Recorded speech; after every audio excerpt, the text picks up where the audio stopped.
आज का जो मैं टॉपिक लेकर के आया हूँ हर बार की तरह, वो भी एग्जैक्टली आपके जैसे बिजनेस ओनर्स के रियल कॉन्वर्सेशंस के ऊपर बेस्ड है।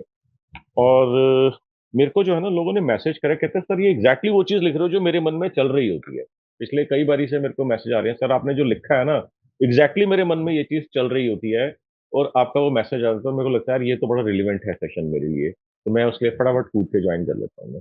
नाउ टेल मी कि आप में से क्या कोई ऐसे लोग हैं जिनको आज का टॉपिक सुन के या पढ़ के लगा हो यार ये topic it is probably just for me, या मेरे दिमाग में भी कुछ दिन पहले या आजकल या ऐसा कुछ विचार आ रहे थे। यार अब धंधे में वो बात नहीं रही जब एक टाइम के ऊपर होता था, मार्जिन होते थे, प्रॉफिट्स अच्छे खासे होते थे। कंपटीशन बढ़ गया है, ट्रम्प आ गया है, सैंक्शंस लग गई हैं, टैरिफ्स आ गए हैं, XYZ नाटक नौटंकी हो गया है। अब वो बात नहीं रही है, वो मजा नहीं रहा। सर बहुत बार आया है। मार्जिन्स है नहीं, बिजनेस सैचुरेशन हो गया है। छोटे छोटे शहरों में एक मिल दो मिल होती थी, अब छह छह सात सात मिल होती हैं। तो हाँ। ऑलमोस्ट डेली, और खास तौर से बड़े लोग जो मतलब हमारे रिलेशंस में भी हैं, फूफा जी, मौसा जी, मामा जी, सब लोग कि भैया ये तो धंधा बेकार हो गया, ये तो सैचुरेशन हो गया, कुछ और लाइन पकड़नी पड़ेगी, ये हो गया वो हो गया। Almost daily, almost daily. Okay okay okay okay okay. So Divyansh and भक्ति, भक्ति आप बीच में ना फ्रीज हो गए थे, तो शायद कुछ कनेक्टिविटी का इशू था। I just come back to you again. तो Divyansh, just so that everybody understands, आप थोड़ा सा इलेबोरेट कर सकते हो कि आपका क्या बिजनेस है, क्या प्रोडक्ट है, सर्विस है जिसमें आप डील करते हो? मेरे को मालूम है, but so that everybody else जी। अंडरस्टैंड्स। सर हमारी रोलर फ्लावर मिल है। हम लोग बेसिकली मैदा, सूजी और वीट ब्रान कैटल फीड जो होता है वो बनाते हैं। B2B बिजनेस है और मोस्टली होलसेल का बिजनेस है। हम्म। मैन्युफैक्चरिंग करते हैं और होलसेलिंग करते हैं। ट्रक का ट्रक जाता है, ट्रक का ट्रक आता है। बिल्कुल सिंगल रॉ मटेरियल है गेहूं, वीट। बिल्कुल ठीक है, बिल्कुल ठीक है। Okay, Bhakti, coming back to you, if you are still with us, you were saying that you started your business in about 2013. Then what happened? Yes, yes. After COVID, a lot of people left their jobs, and I think there has been major, infiltration is not the right word, but a lot of people have left their jobs and joined such creative fields where we see a lot of competition has increased. Yeah. Okay. तो अब mostly मैं जब लोगों से बात करता हूँ, अच्छा और भी कोई है? अरे बाकी सब लोग कैमरा बंद करके कहाँ चले गए? सर कंपटीशन का तो ये है कि सर मैंने 2008 में बिजनेस स्टार्ट किया था RMC का, रेडी मिक्स कंक्रीट का, हरिद्वार में, जो ठीक बिल्कुल है। नया था इस एरिया के लिए। हम्म। फिर अब 2010 में हमने करा था देहरादून, वो जो नियर बाई सिटी है। तो उसके बाद उस टाइम तो हमने मतलब क्योंकि फर्स्ट मूवर एडवांटेज भी हुआ, मार्केटिंग भी कुछ नहीं करी, वो चलता रहा। लेकिन जैसे जैसे टाइम बढ़ता रहा और लोगों की रिक्वायरमेंट बढ़ती रही, ये हमारी मार्केटिंग से लोगों को ये दिखने लगा ये इस प्रोडक्ट की रिक्वायरमेंट है। तो आज कम्पिटिटिव वर्ड ये हो गया कि हमें उसके अराउंड मतलब अपनी स्ट्रेटेजाइज करना पड़ता है, रेट्स करने पड़ते हैं, जो कि प्रॉफिटेबिलिटी खत्म होती जा रही है उसमें। हम्म। बिल्कुल ठीक ये है। चैलेंजेस आ रहा है। बिल्कुल ठीक है।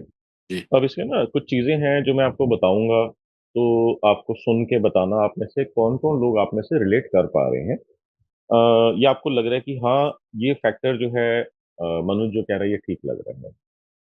ओके, सो यार इतने लंबे लंबे टेक्स्ट के मैसेजेस मत भेजा करो, वो एकदम से निकल जाता है, पढ़ने में मेरे को नहीं आता है। हाँ जी, भक्ति बताइए।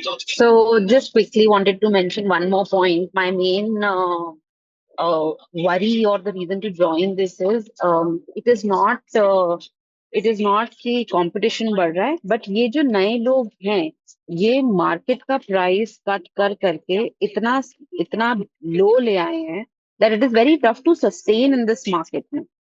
हम्म। That's my बिल्कुल worry. बिल्कुल बिल्कुल बिल्कुल। तो मेरे पार्टनर है राजीव, आप में से हो सकता है कुछ लोग उनसे मिले भी हों। तो राजीव ने बहुत टाइम पहले एक बात बोली थी जो मेरे दिमाग में रह गई, और ये आज के सिचुएशन के लिए बिल्कुल एप्ट है। जो भक्ति ने बोला, पीयूष ने बोला, दिव्यांश ने बोला, तीन लोगों ने अपनी मन की व्यथा प्रकट करी। तो मैं उसका बताता हूँ कि उसके अंदर जो है उन्होंने, राजीव ने क्या बोला था।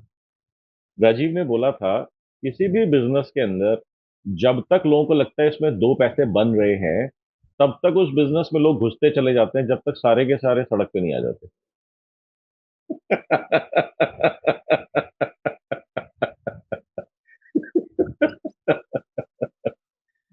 ये बात समझ के आपके कितने लोगों को, एक तो बताओ, आनंद आ गया, मजा आ गया कि हाँ यार, बात तो ठीक लग रही है।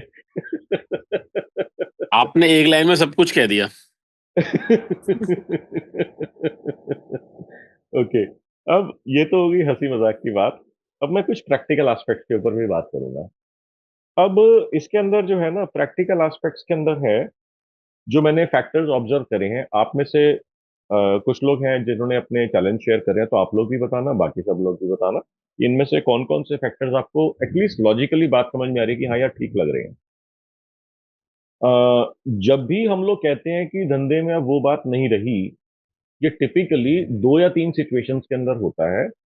एक, जब आपने धंधा स्टार्ट करा था, जो आपके बॉडी के एक स्पेसिफिक पार्ट में आग लग रही थी पैसा कमाने की उस टाइम के ऊपर, धंधा बढ़ाने की उस टाइम के ऊपर, क्या अभी बॉडी के उसी पार्ट में उतनी ही आग लगी हुई है, या ठंडी हो गई है, या कम हो गई है आज की डेट के हिसाब से? मनोज, आग तो लगी हुई है, पर अब ना समझ नहीं आ रहा कि इसको चैनलाइज कहाँ करें टू गेट द अभी सेम आरओआई। समझाऊंगा, अभी समझाऊंगा, अभी समझाऊंगा, मगर मोस्टली जो है, जब लोग 5, 7, 10, 15, 20 साल पहले बिजनेस एस्टेब्लिश करते हैं, या उनके पापा ने या दादाजी ने या कहीं से बिजनेस एस्टेब्लिश करा था, अब जब मैं उनसे बात करता हूँ, तो एज का फैक्टर भी हो सकता है, फैमिली का फैक्टर भी हो सकता है, 50,000 चीजें, हेल्थ का फैक्टर हो सकता है।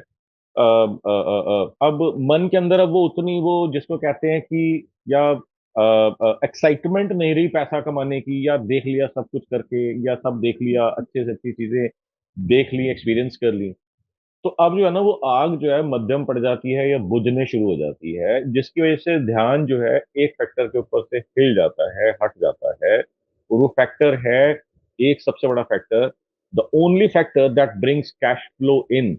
Which factor is that? Marketing and sales. Marketing and sales is the only factor that brings cash flow in. और लोगों को जो है, जैसे ही ध्यान वहां से हटता है, चीजें गिरनी शुरू हो जाती हैं, और जैसे ही आपका ध्यान वहां से हटता है, competition starts coming in and starts taking away your market share. तो एक तो सबसे पहले आप मेरे को ये बताओ कि जितनी मेहनत, जितना टाइम, जितना एक्साइटमेंट जब आपको बिजनेस स्टार्ट करा था उस टाइम पे था, क्या आज भी आपके अंदर इतनी ही एक्साइटमेंट है एक नया कस्टमर कैप्चर करने की, रेवेन्यू या प्रॉफिट कैप्चर करने की, या उतनी ही मेहनत और इतनी शिद्दत के साथ आप आज भी काम कर रहे हैं? अगर इसका जवाब है हाँ, फिर मैं इसको आगे लेकर के चलूंगा। अगर आपका जवाब है ना, तो फिर मैं इसको दूसरे तरीके से भी मैं आपको समझाऊंगा। So is my conversation relatable? नहीं मनोज, कुछ ना कुछ लेवल पे आग तो ठंडी पड़ी है। चाहे वो उसे हम मार्केट की सिचुएशन कह रहे हैं, चाहे वो कंपटीशन कह रहे हैं, हम कुछ ना कुछ उसको नाम जरूर दे रहे हैं, लेकिन आग में थोड़ा अब फर्क तो आया है। क्योंकि अंदर से आग पड़ गई है ठंडी, मगर मैं हूं भगवान की बनाई हुई सबसे नायाब क्रिएशन, तो मैं तो गलत हो ही नहीं सकता। हम्म। पूरा जमाना गलत है, मेरे एम्प्लॉयज गलत हैं, मेरे कंपटीशन गलत है, ट्रम्प गलत है, मोदी गलत है, राहुल गांधी गलत है, मेरे मार्केट में सामने गुप्ता जी, अग्रवाल साहब और शर्मा जी गलत हैं, मेरे मार्केट का एसोसिएशन गलत है, मेरी मार्केट के प्रेसिडेंट ने मेरे को सपोर्ट नहीं करा, मेरे वाइफ ने, मेरे बच्चों ने सपोर्ट नहीं करा, मेरा एक्स नहीं रहा, वाई नहीं रहा, जेड नहीं रहा, जिसकी वजह से मेरे को ये दिक्कत आ रही है।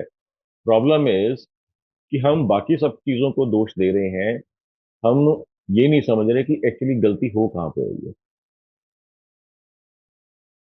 और ये फीलिंग पता है कब आती है? ये फीलिंग कब आती है? जब आपके पास जो बने हुए क्लाइंट्स होते हैं, वो छूट छूट के जाना शुरू हो जाते हैं। अब नए कस्टमर आप बना नहीं रहे, या उतनी शिद्दत के साथ में, उतनी आग के साथ में, उतना स्ट्रेटेजिकली नहीं बना रहे। पुराने कस्टमर जो है, धीरे धीरे रेट सुन के या कुछ भी एक्सवाइजेड सुन के जाना शुरू हो जाते हैं।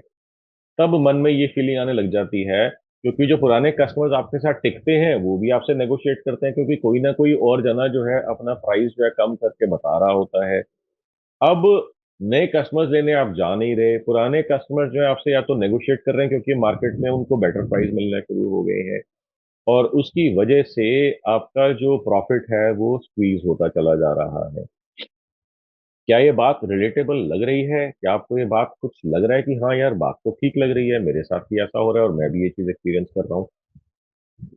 यस और यस, बताओ जी।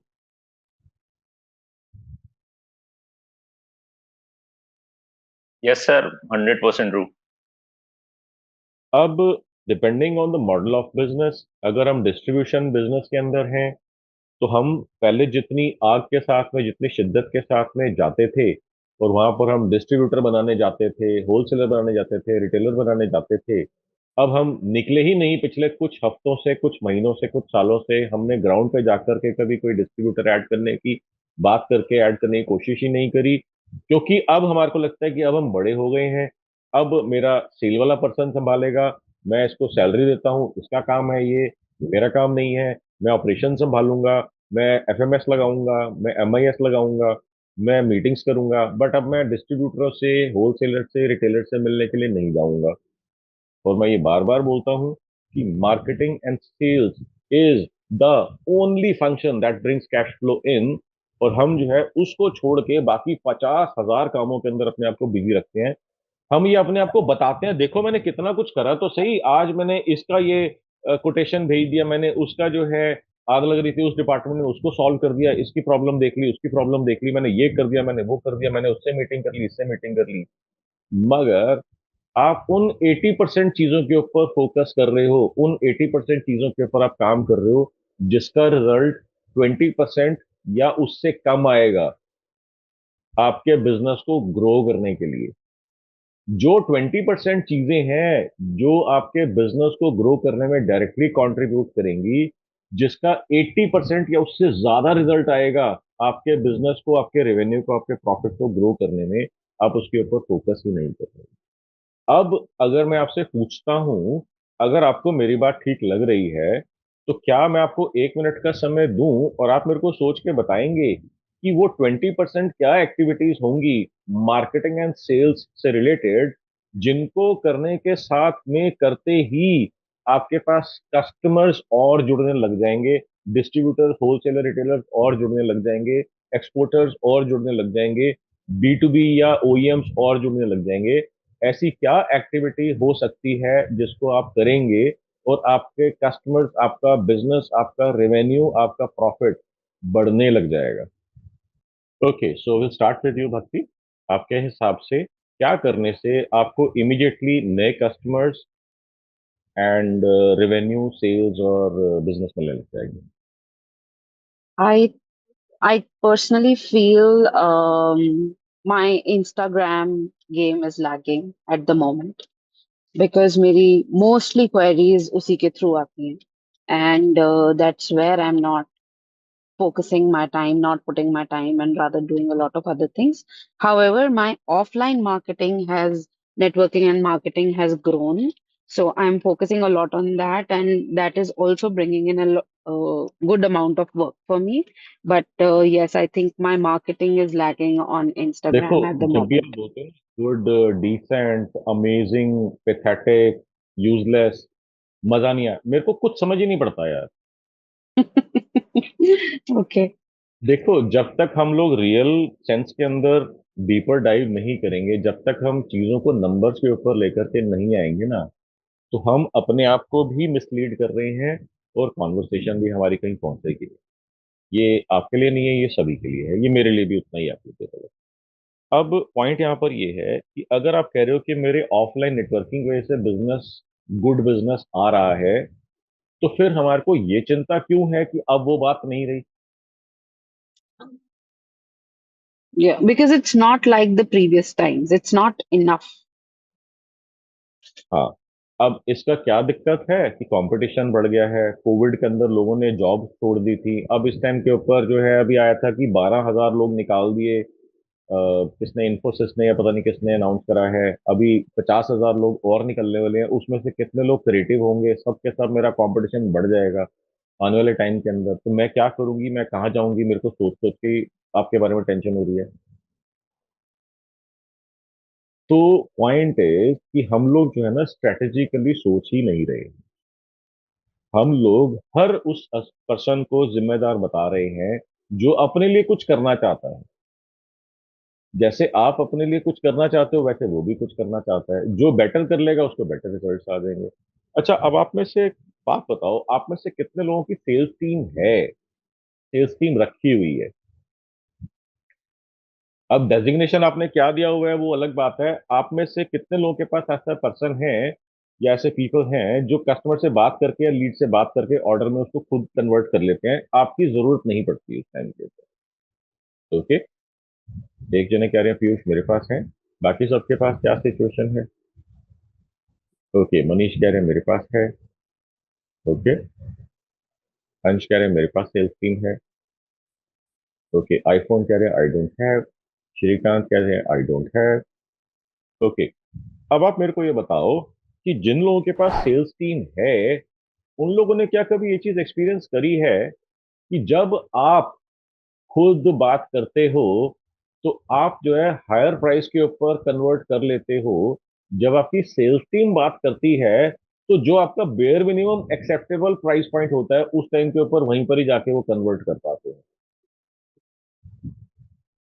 आप में से ये चीज कितने लोगों ने एक्सपीरियंस करी है?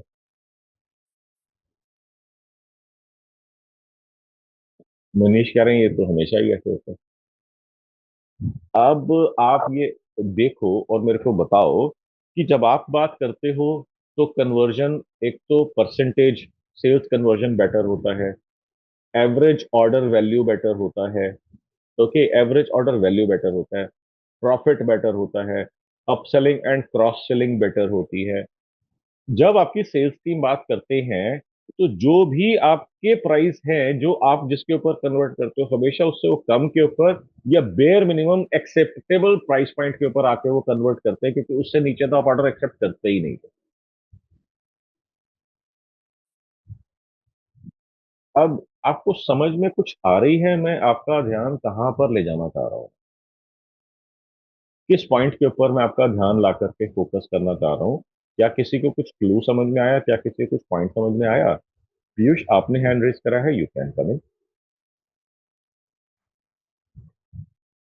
मनोज, हाँ ये लग तो रहा है कि एक्चुअली ये लग रहा है कि हमने मिलना बंद कर दिया लोगों से कम्युनिकेट करना कम कर दिया कि सोच के कि सेल्स टीम अपने आप कर लेगी, या उन्होंने कुछ एक इल्यूजन क्रिएट किया हुआ है कि सर ऐसा है वैसा है और हम कर लेंगे। तो वो कोई ना कोई गैप तो सेल्स बन रहा है। टीम के बस तीन ही बहाने होते हैं, आपकी सेल्स क्यों नहीं आ रही? हम्म। आपका रेट ज्यादा है, मार्केट में कंपटीशन ने रेट कम दिया हुआ है, आप क्रेडिट नहीं देते या उतना नहीं देते जितना कंपटीशन देता है, आप रिटर्न नहीं लेते, कंपटीशन रिटर्न ले लेता है। इन तीनों के अलावा और कोई रीजन देते हैं नहीं। आपको?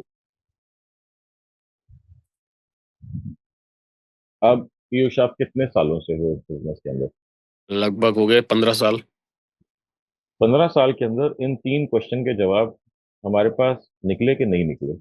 नहीं निकले। क्यों नहीं निकले? और क्योंकि बस ये म- तीन ही क्वेश्चन अगर हम टैकल कर लें, धंधा हमारा बढ़ जाएगा, बढ़ना शुरू हो जाएगा कि नहीं होगा? बिल्कुल। तो 15 साल तो काफी टाइम है ये तीन क्वेश्चन के जवाब ढूंढ लेने का। नहीं होता है, दिन दिन पर दिन ये क्वेश्चन और मतलब मजबूती से सामने आने लगते हैं। मैं आपकी बात समझ गया, मगर अगर क्वेश्चन जो है और मजबूती से सामने आ रहा है इसका मतलब पहले एक सेल्स का पर्सन बोलता था, अब दो बोलते हैं, पांच बोलते हैं, या सारे बोलना शुरू कर देते हैं? क्यों ऐसा होता है? क्योंकि जब एक जना बोलता है तो वहां पर बाकी सारे लोग देख रहे होते हैं कि जब इसने ये बोला तो पीयूष जी के पास कुछ था नहीं बोलने के लिए। हाँ नहीं। यस। अगली बारी दूसरा बोलता है, उसके अगली बारी तीन लोग बोलते हैं, उसके अगली बारी पांच लोग बोलते हैं, कि उनको समझ में आ जाता है कि जैसे ही मैं ये बोलूंगा PhD would back of and वो कुछ क्रॉस क्वेश्चन काउंटर क्वेश्चन करेंगे नहीं, तो ये मेरे लिए इजीएस्ट एस्केप पाथ है। बिल्कुल बिल्कुल। आप कुछ भी बोलोगे वो उनका एक ही जवाब होगा, उनको ये समझ में आ गया क्या बोलने से लाला जी मेरी जान छोड़ देते हैं। हम्म। ये बात कितने लोगों को समझ में आई और मजा आ गया? यस, ये तो मेरे साथ भी हो रहा है।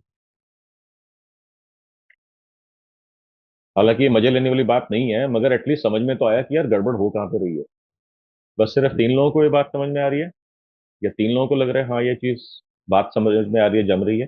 और किसी को कुछ समझ में नहीं आ रहा इसमें से? सर इसका सॉल्यूशन जो टीम की ट्रेनिंग है और अरे भाई, जिस क्वेश्चन का जवाब ही नहीं है उसका आंसर सिखाओगे कैसे? आपके पास है ही नहीं उस चीज का क्वेश्चन का जवाब, सिखाओगे कैसे आप उसको?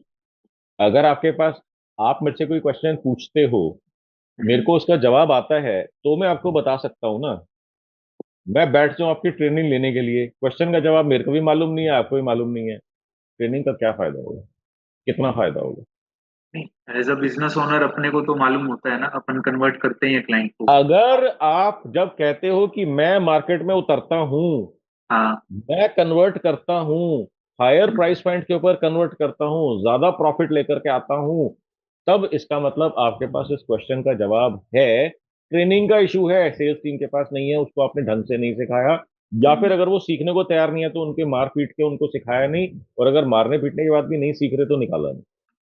अगर क्वेश्चन का जवाब ही नहीं है तो आप ट्रेनिंग ट्रेनिंग खेलते रहो, उससे कुछ होना ही नहीं। आज तक कभी किसी ट्रेनिंग, किसी सेमिनार, किसी वर्कशॉप का किसी को कोई फायदा नहीं हुआ। मालूम है क्यों? इम्प्लीमेंट नहीं किया आपने। इम्प्लीमेंटेशन। क्योंकि जो, एक तो इम्प्लीमेंटेशन तो है ही है, क्योंकि आप जिस प्रॉब्लम से स्ट्रगल ही नहीं कर रहे, उस चीज की ट्रेनिंग लेकर के आपको फायदा क्या हुआ? आप बता रहे हो कि तेरे को नीली शर्ट पहन के जानी है, कितने लोगों ने ब्लू कलर अपने शर्ट के ऊपर या ड्रेस के ऊपर लगाया हुआ है? कितने लोगों की शर्ट व्हाइट या ब्लू है? ऑफिस जो आपका यूनिफॉर्म है उसके अंदर। मेरा ऐसा। ओके, और भी कोई है? ओके। हमारा है। ओके। ओके। अब आपने कहीं ना कहीं ये जरूर सुना होगा या पढ़ा होगा कि blue shirt tends to convert better, conversion जो है बढ़ जाता है, या सेल्स की जो ड्रेस है या सेल्स के अंदर जो आपका ब्लू कलर यूज होना चाहिए। आप में से कितने लोगों ने सुना है कि अगर आपको बिजनेस मीटिंग के ऊपर जाना है तो आपको ब्लू या ब्लैक पिन स्ट्राइप सूट या थ्री पीस सूट पहन के जाना चाहिए? कितने लोगों ने सुनी है ये चीज आप में से? या आप में से कुछ करते भी होंगे? बस भौमिक सिर्फ एक ही ने सुनी है, बाकी किसी ने सुनी? मनीष, आपका क्या एक्सपीरियंस रहा है इस चीज के बारे में? तो जब भी ये पहन के जाते हैं अच्छे suits and white and blue यार more I don't know what is the science but it makes a अरे डिफरेंस कोई एंड साइंस नहीं है, किसी ने आपको बताया, आपने सुन लिया, अब आप अंदर से वैसे ही कॉन्फिडेंट फील कर रहे हो। आज मैंने ब्लू व्हाइट सूट पहना हुआ है, व्हाइट कलर की शर्ट है, आज मैं ज्यादा कॉन्फिडेंट महसूस कर रहा हूँ। आपने बस सुना होगा इसलिए आपको अंदर से लग रहा यस सर मे बी है। अच्छा, कितने लोगों को ये मालूम है कि अगर आपके ब्रोशर्स जो है मैट फिनिश के अंदर होते हैं तो ज्यादा बेटर कन्वर्ट करते हैं, ग्लॉस फिनिश के अंदर होते हैं तो कम कन्वर्ट करते हैं, कन्वर्जन रेट कम हो जाता है? कितने लोगों ने सुनी है ये बात? सुनिए सर। और किसी ने सुनी है? ओके, गौरव कह रहे मैंने भी सुनी है। और कोई? अंश कह रहे मैंने भी सुनी है। अच्छा, आपके वो ब्रशर्स जो हैं, आपके ब्रशर्स जो हैं वो मैट हैं या ग्लॉस हैं? मैट। ओके। डिजिटल है सर आज को। हाँ, अब मैं ये देख रहा था, मैंने कहा सर कोई बोल नहीं रहा, सर ये तो पुरानी बात होगी, आजकल तो हम पीडीएफ भेजते हैं। ओके। अच्छा, जहां पर आपने कहीं ये सुना था या पढ़ा था, आप वापस उसके पास गए, सर आपने मैट का ब्रोशर बोला था तो मैंने ये मैट के अंदर बनवा लिया, मगर सेल्स कन्वर्जन तो बढ़ी नहीं। आप कभी उस पर्सन के पास या उस टीचर या मेंटर या उसके पास गए और आपने जाकर के बोला, तो पक्का पता क्या बोलते हो? आपने ब्रोशर कौन से साइज में प्रिंट कराया था? आपने साइज गलत कर दिया, मैट तो ठीक कर दिया, साइज गलत कर दिया, इसकी वजह से कन्वर्जन नहीं बढ़ी। इतना नाटक है सेल्स के अंदर, इतना नाटक है सेल्स की ट्रेनिंग के अंदर, मैं बता नहीं सकता आपको। जो मेन कोर बात है ना, उसके ऊपर कोई बात ही नहीं कर रहा। वो सूट कैसे पहनना चाहिए, बैठना कैसे चाहिए, हैंडशेक कैसा करना चाहिए, बॉडी लैंग्वेज कैसी होनी चाहिए, पोस्चरिंग कैसी होनी चाहिए, कपड़े कैसे पहनने चाहिए, घुस के आपको पहले दो सेंटेंसेस कैसे बोलने चाहिए, उसके साथ रेपो कैसे बिल्ड करनी चाहिए, उसके साथ कॉन्वर्सेशन कैसे स्टार्ट करनी चाहिए, मोस्टली सेल्स की ट्रेनिंग के अंदर इन चीजों के ऊपर बात हो रही है। क्या आप में से कभी ये एस्पेक्ट्स सुने हैं सेल्स ट्रेनिंग के अंदर? हैंड शेक कैसे होना चाहिए, इसके ऊपर लोग 15-15 मिनट, आधा आधा घंटा सुनाते हैं कहानी। कपड़े कैसे पहनने चाहिए, इसके ऊपर लोग बताते हैं कहानी। हाँ जी गौरव, बताओ। कपड़े कैसे पहनने हैं, फिर हाउ यू शुड स्टैंड, आपके हैंड पोजीशन कैसा होना चाहिए. So lot of these conversation I have heard. कर लिया होगा ये सब चीजें, इसका मतलब आपने अगर ये नहीं सुनी हुई है. नहीं सुन, तो वो वीडियोस आते हैं ना कितनी उसके. सेल्स बढ़ गई? हाँ, कितनी सेल्स बढ़ गई? ऐसे कितना इम्प्लीमेंट कन्वर्जन से रेट इम्प्लीमेंट इंप्रूव नहीं हो किया सर, उतना उतना टाइम नहीं वेस्ट किया हमने उस पर.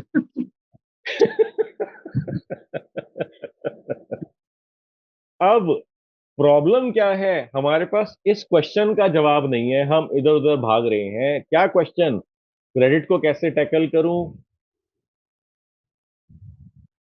डिस्काउंट को कैसे टैकल करूं, रिटर्न्स को कैसे टैकल करूं. इन क्वेश्चंस के जवाब नहीं ढूंढ रहे, हम इधर उधर भाग रहे हैं.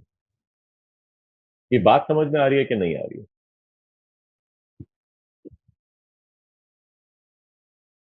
या फिर डिस्काउंटिंग हो रही है तो मेरे पास कुछ कहने के लिए नहीं है, एक्सेप्ट हम हर जगह पर एक ही कहानी जाके सुनाते हैं, सर मेरी क्वालिटी बेटर है, इसकी वजह से मेरा प्राइस हायर है. सच सच दिल पे हाथ रख के बताना, आप में से कितने लोग ये क्वालिटी के गाने गाते हैं? अंश कह रहे हैं मेरी सर्विस बेटर है. भक्ति कह रही है मैं भी क्वालिटी के गाने गाती हूँ. मैं नहीं नहीं, मैं गाती थी, बट जब से मैंने आपकी फर्स्ट क्लास अटेंड किया उसके बाद से बंद कर दिया मैंने ये अपनी पिच में बोलना. Now I okay. Only talk about adding value. अब हम जो है क्वालिटी की बात नहीं करते, हम वेडेड वैल्यू, एडिड वैल्यू की बात करते हैं. एडिड वैल्यू की बात करने से आपका कन्वर्जन रेट बेटर हो गया. एडिड वैल्यू की बात करने से, एडिशनल वैल्यू की बात करने से आपके रेवेन्यूज या आपके प्रॉफिट्स बेटर हो गए. तो जो भी आप बोल रहे हो वो सही बोल रहे हो. अगर आपका इम्पैक्ट इन दो फैक्टर्स के ऊपर नहीं आ रहा, कन्वर्जन रेट नहीं बढ़ रहा, प्रॉफिट नहीं बढ़ रहा, तो जो भी आप सोच रहे हो वो चीज वर्क नहीं कर रही. ये जो भी आप कर रहे हो वो चीज वर्क नहीं कर रही. बिकॉज ये तो बहुत ही सिंपल है, सीधा सीधा बैंक अकाउंट के अंदर रिफ्लेक्ट होगा कि आपका थॉट प्रोसेस या आपका जो कॉन्वर्सेशन है सामने वाले को समझ में आ रहा है कि नहीं आ रहा. इतना ही सिंपल. सर इसमें दो चीजें, अथॉरिटी बिल्डिंग और ऑब्जेक्शन हैंडलिंग, सिर्फ दो ही 90% काम करती है सर. बस और कुछ है ही नहीं इसके अलावा, और कुछ है ही नहीं इसके अलावा. बस इन दो चीजों को छोड़ के हम हर जगह पे हाथ पैर मार रहे हैं. शर्ट कौन सी होनी चाहिए, मेरे ट्राउजर्स का कलर कौन सा होना चाहिए, शूज जो है लेदर के पॉलिश होने चाहिए, मेरा पिन स्ट्राइप ब्लैक या ब्लू का सूट होना चाहिए, ग्रे तो बिल्कुल नहीं चलता, और हम जो दूसरे फैंसी सूट पहन के जाते हैं वो भी नहीं चलते. थ्री पीस सूट बोला था, टू पीस पहन के चले गए, टाई नहीं लगाई, टाई का कलर नहीं था. ये सब इन नाटक नौटंकियों के अंदर फंसे रह जाते हैं. Manav sir, can you repeat this because मेरा बीच में कनेक्शन गड़बड़ हो गया था. I couldn't Sir, hear. objection handling and one more was what? आप अपने आप को इंट्रोड्यूस कैसे करते हो और आप इस क्वेश्चन का क्या जवाब देते हो कि सामने वाला जो है वो सस्ता दे रहा है, या सामने वाला जो है ज्यादा उधार दे रहा है, या सामने वाला जो है रिटर्न दे रहा है. Well, it is not accountability. अपनी तरफ से वर्ड ना ऐड करें. It is called positioning and introduction. आप अपने आप को इंट्रोड्यूस कैसे करते हो. अब मैं आपसे एक छोटा सा एक गेम खेलते हैं. ओके. अगर मैं आपको पूछता हूं एक फोन कितने का आता है, तो आपका क्या जवाब होगा? 10,000 से 2.5 लाख। ओके. अगर मैं आपसे पूछता हूं एक एंड्रॉयड का फोन कितने का आता है, तो आपका क्या जवाब होगा? 30,000. अरे, अपने फोन का प्राइस नहीं बताना, एंड्रॉयड का फोन कितने का आता है इसका जवाब 5,000 पूछना से स्टार्ट हो जाता है. 5,000 to पाँच 20, 30, 50. 5,000 से 20, 30, 40, 50,000. जवाब ही गलत है यार. पहले वाले क्वेश्चन का भी जवाब गलत था, दूसरे वाले का भी गलत है. ओके. आईफोन कितने का आता है? 50 से 150 तक, 50, कुछ 80. कुछ कॉन्वर्सेशन के अंदर कुछ समझ में आया मैंने क्या पूछा आपसे और क्या जवाब आया? मैंने पूछा था फोन कितने का आता है, तो आपने बोला जेनेरिक 10,000 से क्वेश्चन. लेकर, हाँ 10,000 से लेकर 2.5 लाख रुपए तक का. अरे भैया गलत है आपका जवाब. फोन जो है 800 रुपए से लेकर 2, ढाई, 5 लाख रुपए तक के आते हैं, 10 लाख रुपए तक के आते हैं, उससे भी महंगे आते हैं. आप में से कितने लोगों को मालूम है 10 लाख रुपए का आईफोन आता है या 10 लाख रुपए का एंड्रॉयड फोन आता है? कितने लोगों को मालूम है ये बात? मालूम है। किसने वो ब्रांड का नाम सुना हुआ? मेरे को नाम भूल रहा है, एल से स्टार्ट होता है। LV, LV, Louis Vuitton. नहीं नहीं नहीं नहीं, वो नहीं, एक एल से होता है जो फोन ही बनाते हैं। उनके फोन जो होते हैं वो स्टार्ट ही 2.5 लाख रुपए, 2 लाख रुपए, 5 लाख रुपए से होते थे, और ये मैं बात कर रहा हूँ आपसे 10-12 साल पहले की। आज की डेट में हो सकता है उनका स्टार्टिंग पॉइंट जो है कम्प्लीटली डिफरेंट लेवल पे चला जाए। वर्चू के आते थे पहले महंगे। हाँ, वर्तु वर्तु वर्तु वर्तु वर्तु, yes yes yes, not L, वर्तु। यस, वर्तु का नाम कितने लोगों ने सुना हुआ है? सुना हुआ है। वर्तु के फोन्स कहाँ से स्टार्ट होते हैं? 2.5 लाख रुपए से। अभी भी 2.5 लाख से ही स्टार्ट होते हैं। बिल्कुल नॉर्मल कीपैड वाले फोन है वो। हाँ, जो नोकिया टाइप के, आशा हाँ टाइप जी, के जो फोन होते थे। हाँ जी, हाँ जी। हाँ, नोकिया आशा आप में से कितने लोग 2.5 लाख रुपए का लेना पसंद करेंगे, जो कि आपको मालूम है मार्केट में 900-1000 रुपए का, 1100-1200 रुपए का आ जाता है? शो ऑफ के लिए है वो। अरे भाई, मैंने पूछा ही नहीं आप क्या सोचते हो उस फोन के बारे में, मैंने पूछा लेना पसंद करेंगे।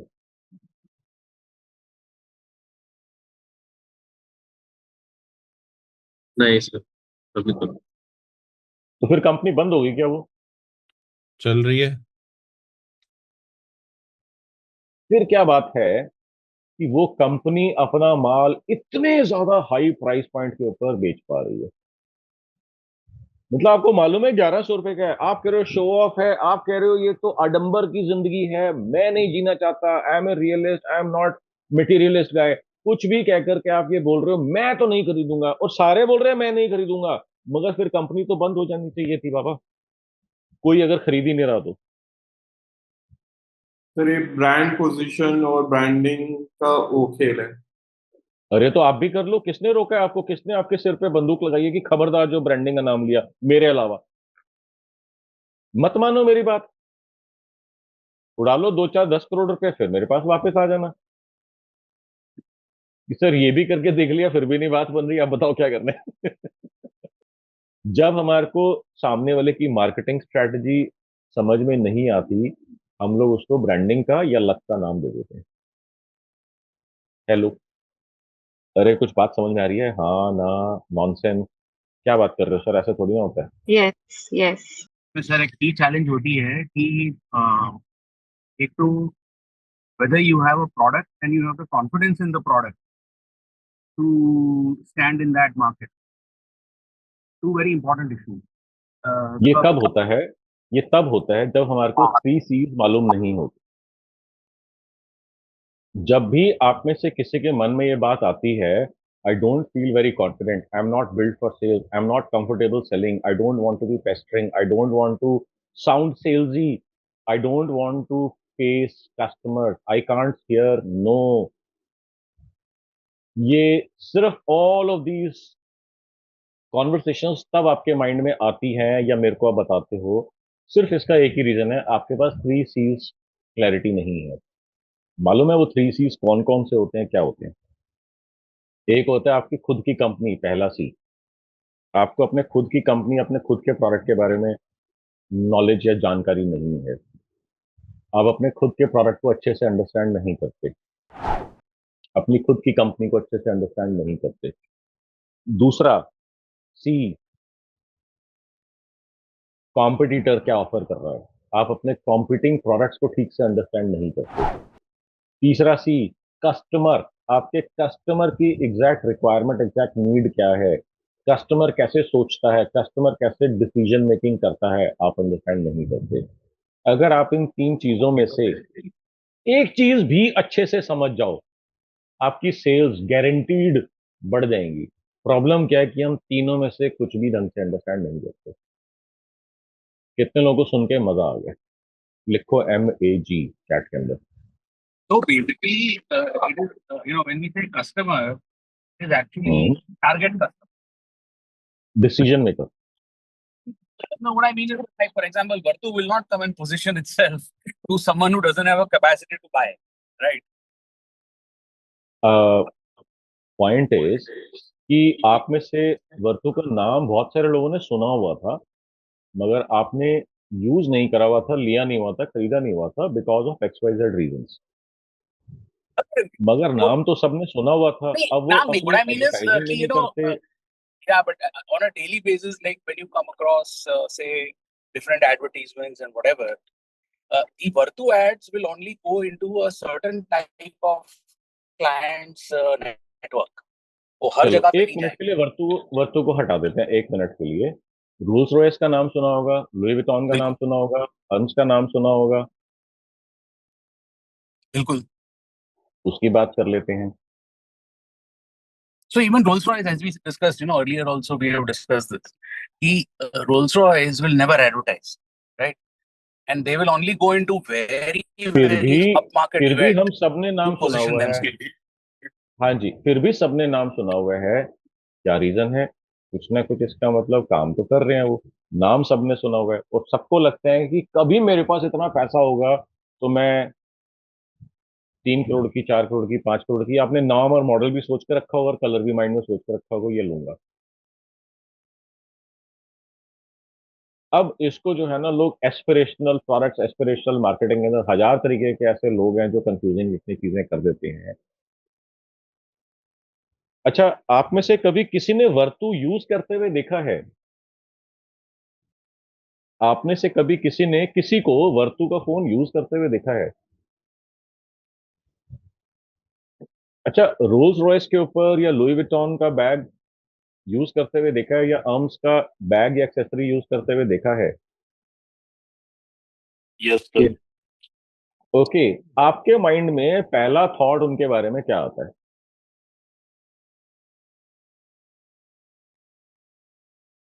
They roll in good circle, or they can afford big things.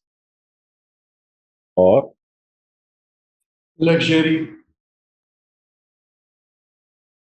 और काम क्या करते हैं? They are wealthy. सिर्फ और पोजीशनिंग ही है, ऐसा क्या पोजीशनिंग ही है करते हैं? सर। सिर्फ पोजीशनिंग ही है और सर, कुछ नहीं है, बाकी उसके अलावा जीरो है सब। मतलब प्रवीण जो कह रहे हैं ऐसा हो सकता है, मगर एक पोजीशनिंग तो है जिसको हम बोलते हैं स्टाइल स्टेटमेंट, या जिसको बोलते हैं औकात स्टेटमेंट। उसके अलावा तो कुछ नहीं है सर। अच्छा, बहुत सारे लोग जो है ना, पहले माइंड में बोलते हैं, पहला थॉट मेरे हाथ में आता है, मेरे मन में आता है, ये साला डुप्लीकेट है या असली लेके घूम रही है। अच्छा। अब स्टेटस सिंबल, ये सच। ओके, सो आपको यहां पर ये देखना है कि कुछ चीजें जो है ना जुड़ी हुई हैं हमारे माइंड में उसी चीजों से। यस, डुप्लीकेट है या असली है। और 99% जनता को डिफरेंस भी देखना नहीं आता होगा कि डुप्लीकेट कैसे देखते हैं या असली कैसे देखते हैं। फिर वो कोरिलेट करते हैं, ये आयर तो ऑल्टो के अंदर है और लेके लुई विटॉन का बैग है, तो कैसे असली हो सकता है ये? चाहे असली हो, चाहे असली हो। वो गफार मार्केट की शॉपिंग है। हाँ। अच्छा, अगर कोई मर्सिडीज या रोल्स रॉयस से उतरा है, चाहे उसने गफार मार्केट से लिया हो, आपको मगर फिर भी असली लगेगा वो। हेलो।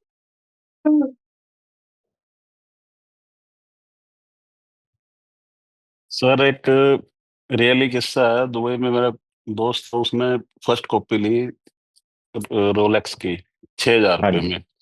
हाँ जी। और मैंने उसको कहा, मैं पागल आदमी, तू कम से कम ओरिजिनल तो ले लेता। वो कहता मेरे हाथ में हाँ। तो यही ओरिजिनल लगेगी भाई। तो मैं और मेरे हाँ जी। बिल्कुल बिल्कुल सही कह रहे हो, बिल्कुल सही कह रहे हो। आप कंप्लीट कर लो, फिर मैं आपको एक और किस्सा इससे मिलता जुलता बताता हूँ जो मैंने एक्सपीरियंस देखा था किसी के साथ। और बताइए। दूसरा एक और था जी, उसने भी रोलेक्स ली 70 लाख की। हाँ। तो मैं कहा भी क्या इसमें फर्क लगा, मैं कहा ये मेरा भी टाइम बताती है और वैसे भी टाइम बताती है, दोनों चीजें बताती है। तो दूसरा, बिल्कुल दोनों बिल्कुल। तीनों बैठे थे साथ में, और कहता मेरा हम्म। भी यही बताएगी टाइम, रोलेक्स तो मैंने भी पहनी हुई है। अब ठीक है। अगर आप जो जो लोग इसको खरीदने में इच्छा रखते हैं, वो रीजन कुछ और बताएंगे। जिनके अंदर से इच्छा नहीं हो रही किसी भी एक्सवाइजेड रीजन से, उसका रीजन कुछ और बताएंगे, मैंने इसलिए ली या मैंने इसलिए नहीं ली। ये बात कितने लोगों को समझ में आ रही है? जो कैपेबल होगा सर वही लेगा। जो अफोर्ड कर सकता है, जिसके पास इतना डिस्क्रिशनरी इनकम है, जिसको 60 लाख रुपए की घड़ी पहन के कुछ भी प्रॉब्लम नहीं है, क्योंकि 60 लाख रुपए उसके शायद 1 घंटे की या 1 दिन की कमाई हो या 1 महीने की कमाई हो, वो ले लेगा, कोई प्रॉब्लम नहीं है। और लेना भी मगर चाहिए अगर वो कैपेबल है तो। नहीं, ये आप और मैं तो कोई जज नहीं कर सकते इस चीज को कि लेना चाहिए कि नहीं लेना चाहिए, वो उसका अपना खुद का पर्सनल डिसीजन है। अगर वो लेना चाहता है तो जरूर ले, अफोर्ड कर सकता है तो। ईएमआई के ऊपर लेने का तो कोई सेंस नहीं बनता, ये तो सब नहीं, लोग वो तो एग्री। लॉजिक ही नहीं है। मगर यहाँ पर ऐसे ऐसे लोग हैं जो ईएमआई के ऊपर आईफोन लेते हैं। अरे सर, खर्चा अठल नहीं, वो खर्चा रुपया, आमदनी अठल नहीं, वो हिसाब नहीं है। मैं यही बोल रहा हूं कि अगर ऐसे भी लोग हैं, सी देखो, आईफोन का आपने सुना होगा कि आईफोन का लेटेस्ट मॉडल बच्चे लेके घूम रहे होते हैं, सैलरी कितनी होती है? 25,000, 40,000। देखा सर है आपने हमारे यहाँ कभी तो बहुत किसी को? सारे नहीं इम्प्लॉइज देखा। हैं ऐसे, बहुत इम्प्लॉइज हैं ऐसे। वो मैं माइंड कह रहा सेट हूँ तुम उनका कमाते हो कि इतना अगर तो मेरे ले, पास फोन 4 अच्छा गुना होगा ज्यादा तो मैं, लोग इम्प्रेस होंगे मुझसे। लोग इम्प्रेस होंगे, हाँ। लोगों में से स्पेसिफिकली सामने वाले ऑपोजिट जेंडर के एक स्पेसिफिक एज ग्रुप के लोग ज्यादा इम्प्रेस होंगे। वो उससे लो लेवल के लोग पर इम्प्रेस होंगे।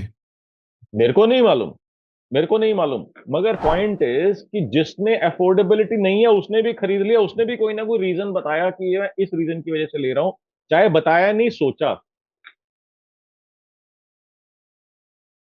सर इसको ऐसा समझें कि जो मार्केटिंग कैटेगरी है ये, मतलब एज वाइज, जेंडर वाइज, या जो भी है, क्योंकि या थॉट वाइज कह लो, क्योंकि ऐसा भी है, मतलब मेरे साथ जो सब 3-3, 4-4 हजार करोड़ के हैं, वो आज भी नोकिया का फोन जो है ना उनके हाथ में देखते हैं। मैं बस अभी ये बोलने ही वाला था कि यही अगर बंदा जो है मर्सिडीज या रोल्स रॉयस या ऑडी से उतरेगा और उसके हाथ में मान लीजिए नोकिया आशा निकल आएगा, तो आपके माइंड में क्या थॉट आएगा?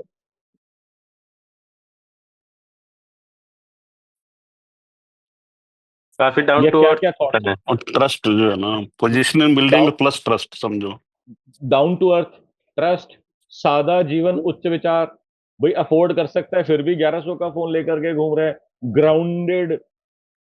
ये सारे थॉट्स आएंगे। अरे भैया, हो सकता है वो चाहता हो कि मेरे पीछे जितनी गवर्नमेंट की एजेंसीज पड़ी हैं मैं वो फोन यूज करूंगा जो डिफिकल्ट टू ट्रैक हो।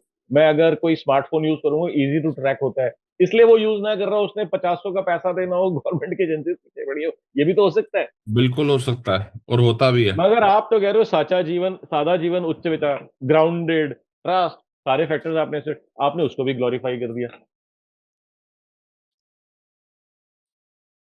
आपने जो है, आजकल एक सीरियल चल रहा है,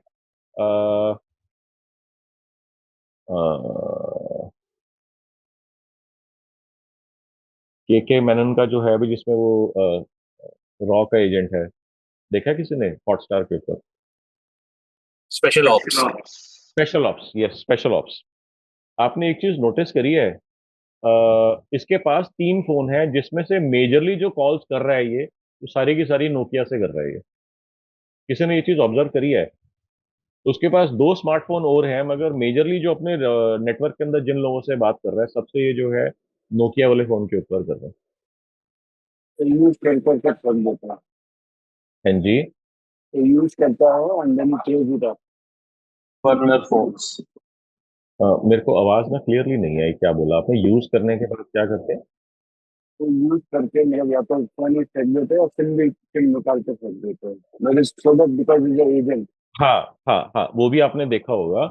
और इसके अंदर जो है, स्पेशली अगर आप इंडिया के बाहर जाते हो तो वहाँ पे बर्नर फोन्स आते हैं, type of use and throw. और दूसरा, आपने एक और कोई परेश रावल की मूवी थी जिसमें वो कोई प्राइम मिनिस्टर का कोई वो सिक्योरिटी एडवाइजर या पता नहीं कोई वो था, जिसके अंदर जब भी वो बात करता था फोन को तोड़ के फेंक देता था वो। नायक नायक नायक मूवी। नायक, नायक नहीं थी, कोई और मूवी थी जिसमें वो मतलब उरी सीक्रेट सर्विस गया था उरी तो। थी। शायद शायद उरी होगी, शायद उरी होगी। वो जब भी बात उरी करता था, उरी। फोन काटता था, फोन को तोड़ के वो फेंक देता था। तो अब आप यहाँ पर देखो कि आपने कुछ भी कह के ग्लोरीफाई कर दिया, जस्टिफाई कर दिया, उसका रीजन एंटायरली कुछ और डिफरेंट था। एक मेरे जानकार हैं, अ, उनका बर्थडे था। उनके बर्थडे पे उनके बेटे ने ऑडी खरीद के उनको बर्थडे के ऊपर कहा कि सर पापा ये आपके लिए। तो उस टाइम पे खुश हुए, मगर बाहर आकर के जो है ना फ्रेंड सर्कल में बोल रहे थे, कहते हैं यार मेरे लड़के में तो दिमाग ही नहीं है, ऑडी खरीद के ले आया 50 लाख की, क्या जरूरत थी, जाना तो हमारे को सदर बाजार ही होता है, सदर बाजार में तो ले जा नहीं सकते, घर खड़ी रहेगी, क्या फायदा हुआ ऐसी गाड़ी लेने का। कौन सी गाड़ी वो यूज करते थे? वो यूज करते थे आपकी जो थी, क्या नाम है, वैगन। अब बिजनेस उनका हंड्रेड्स ऑफ करोड़ का, गाड़ी मोस्टली वैगनार, उनसे पूछते थे, कहते हैं यार सदर बाजार जाना होता है, बड़ी गाड़ी लेकर के जाएंगे तो पार्किंग की दिक्कत होती है, ये दिक्कत होती है, वो दिक्कत होती है। लगभग 1 डेढ़ महीने के बाद कंप्लीटली डिफरेंट स्टोरी बता रहे थे। कहते हैं एक बारी मेरे को कहीं जाना था, कहीं मैं गया हुआ था, फिर वहीं से ही मैं अपने कहीं पे किसी से मीटिंग करने के लिए जाना था। तो कहते हैं मैं ऑडी में था, सफेद कलर की उनकी ऑडी थी, कहते हैं मैं ऑडी ही ले गया क्योंकि मैं कहीं गया हुआ था, तो वापस घर आता, फिर वहां से मैं गाड़ी चेंज करता, तो मेरे को लगा मैं डायरेक्ट चला जाता। तो कहते हैं उनकी दुकान के सामने, जिस दुकान के पास जाना था उन्होंने, उसकी दुकान के सामने ही हमने ऑडी पार्क करी। उससे जो भी बात बात करनी थी, कहते हैं उसने मेरे को बोला, जब पेमेंट्स की बात आई, कहते हैं इतनी बड़ी गाड़ी में बैठ के आए हो तो आप पैसे लेके तो भागोगे नहीं, उसने उधार ही दे दिया उसको। कहता है उस दिन मेरे को समझ में आई बड़ी गाड़ी की वैल्यू, धंधे के हिसाब से, बिजनेस के हिसाब से। कहते हैं जब भी मैं जाता था किसी क्या नाम है, बायर से, किसी सेलर से सामान खरीदने के लिए, मैं बड़ी गाड़ी में जाता था, और वहां पर ये देख करके मेरे को उधार या रेट बेटर मिल जाता था कि ये बड़ा बिजनेस वाला बंदा है, कहीं भागने वाला नहीं है। ओके। अब ये चीज मेरे को किसी और ने भी बोली थी। तो कहते हैं कि मैं एक बारी एक मेरे पुराने क्लाइंट हैं जो कि कह रहे थे मैं सिंगापुर जा रहा था एक बहुत बड़ी डील के लिए। तो कहते हैं कि अगर हम बड़े लोगों के साथ में बैठ के डील करना चाहते हैं, तो उनको भी लगना चाहिए कि यार ये कहीं छोटी मोटी औकात का बंदा नहीं है। ये उनके रियल वर्ड्स थे। तो कहते हैं कि मैंने जो है ड्यूटी फ्री से रोलेक्स की घड़ी खरीदी, और ये मैं आपको बात बताऊं, ये बात मैं कर रहा हूँ 2002 या 3 के आसपास की। मेरे को अचानक से आपसे बात करते हुए बात याद आई। कहते हैं उस टाइम के ऊपर 2.5 लाख रुपए की घड़ी खरीदी थी उन्होंने ड्यूटी फ्री से, ये बताने के लिए कि हमारा बिजनेस भी बहुत अच्छे खासे लेवल का है, हम कोई छोटे आंडू पांडू बिजनेस नहीं है, and you got the right deal. तो अगर 2001 के आसपास अगर ये हो 2.5 लाख रुपए की घड़ी हो, तो आज की घड़ी जो है रोलेक्स की कितने के वैल्यू के आसपास होगी? Anybody who can share some insight? मेरे को आइडिया नहीं है इस चीज के बारे में। 1 से 1.5 करोड़ की। 1.5 1.5 सीआर के आसपास की होगी। हाँ जी, 1.5 करोड़ तो के, आप 1.5 से 1.5 करोड़ की। समझ रहे हो बात?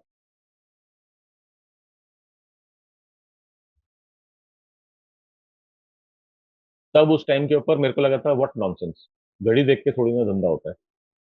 मगर जब मैं प्रैक्टिकल रियल लाइफ के अंदर आया, तब मैंने जब आपसे ऐसे लोगों से बात करनी शुरू करी, हजारों लोगों से मिलना शुरू करा, तब मेरे को समझ में आया कि there is some truth associated with this, there is some reality associated with this. आप कौन से घर में रहते हो, कौन सी लोकेलिटी में रहते हो, आप कौन सी गाड़ी में ड्राइव करते हो, आपके साथ में जो लोग हैं वो कैसे ड्रेस्ड अप हैं, आप कौन से तरीके कैसे ट्रैवल करते हो, कौन से डेस्टिनेशन के ऊपर जाते हो, आपके बच्चे कौन से स्कूल में पढ़ते हैं, सारी की सारी चीजें लोग देखते हैं और उससे अंदाजा लगाते हैं।